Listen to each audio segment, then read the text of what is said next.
नमस्कार दोस्तों, आज हम आपके लिए हनुमान कथा की कहानी लेकर आए हैं। आज हनुमान जयंती यानी कि बजरंगबली का जन्मोत्सव है। हनुमान जयंती को हनुमान जन्मोत्सव कहना ज्यादा उचित रहेगा, क्योंकि मान्यता है कि बजरंगबली आज भी धरती पर सशरीर मौजूद है। वो आज भी सभी के संकटों का निवारण करते हैं, इसलिए उन्हें संकट मोचन के नाम से भी जाना जाता है। बजरंगबली का जन्मोत्सव चैत्र मास की पूर्णिमा को मनाया जाता है। पौराणिक मान्यताओं के अनुसार हनुमान जी को रुद्र अवतार यानी कि भगवान शिव का अवतार माना जाता है और उनका जन्म चैत्र मास की पूर्णिमा को मंगलवार को हुआ था। इसलिए मंगलवार का दिन बजरंगबली को समर्पित माना जाता है। इस दिन हनुमान जी की पूजा और व्रत करने से उनकी अपार कृपा हमें प्राप्त होती है। आइए अब सुनते हैं महाबजरंगबली की जन्म अवतार की पौराणिक कथा। हनुमान जी को भगवान शिव का 11वां रुद्र अवतार कहा जाता है और वे प्रभु श्री राम के अनन्य भक्त भी हैं। हनुमान जी ने वानर जाति में जन्म लिया। उनकी माता का नाम अंजनी और उनके पिता वानर राज केसरी हैं। इस कारण उन्हें अंजनाय और केसरी नंदन आदि नामों से भी पुकारा जाता है। वहीं हनुमान जन्म की एक कथा सुनते हैं। एक बार अयोध्या के राजा दशरथ अपनी पत्नियों के साथ पुत्रेष्टि हवन कर रहे थे। यह हवन पुत्र प्राप्ति के लिए किया जा रहा था।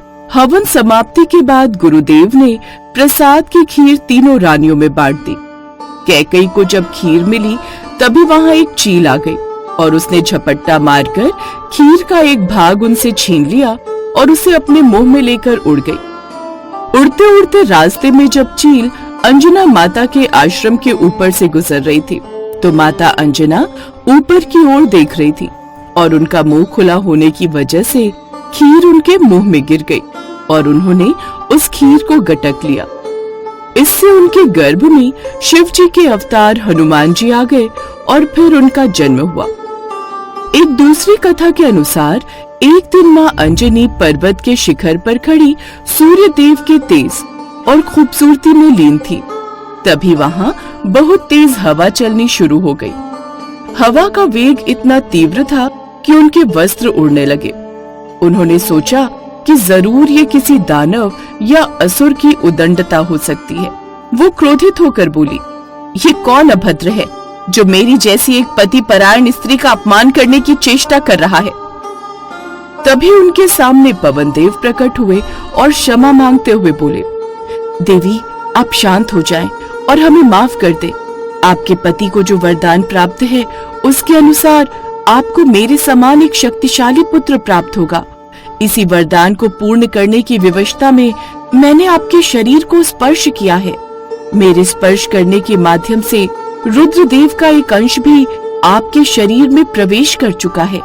इसलिए महादेव के अवतार के रूप में आपका पुत्र इस धरती पर जन्म लेगा, जिसके बाद भगवान शिव ने हनुमान के रूप में वानर राज के यहाँ जन्म लिया था।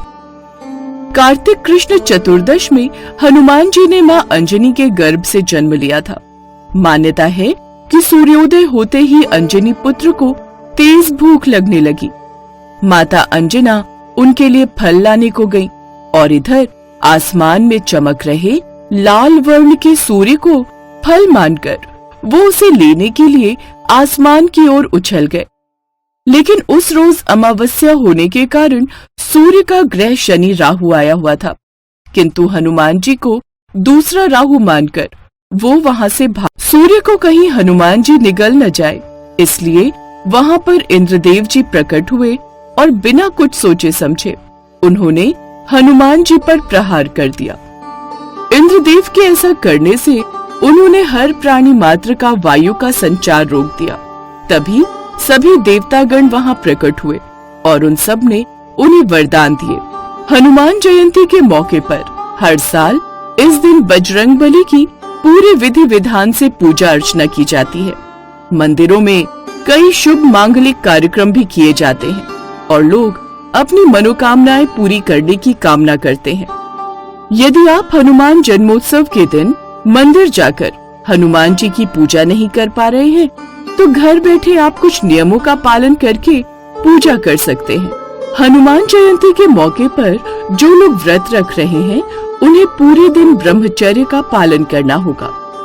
इस दिन सुबह ब्रह्म मुहूर्त में उठकर भगवान श्री राम, माता सीता व हनुमान जी का स्मरण करें और व्रत का संकल्प लें। हनुमान जी का मूल मंत्र ओम ह्रां ह्रीं ह्रूं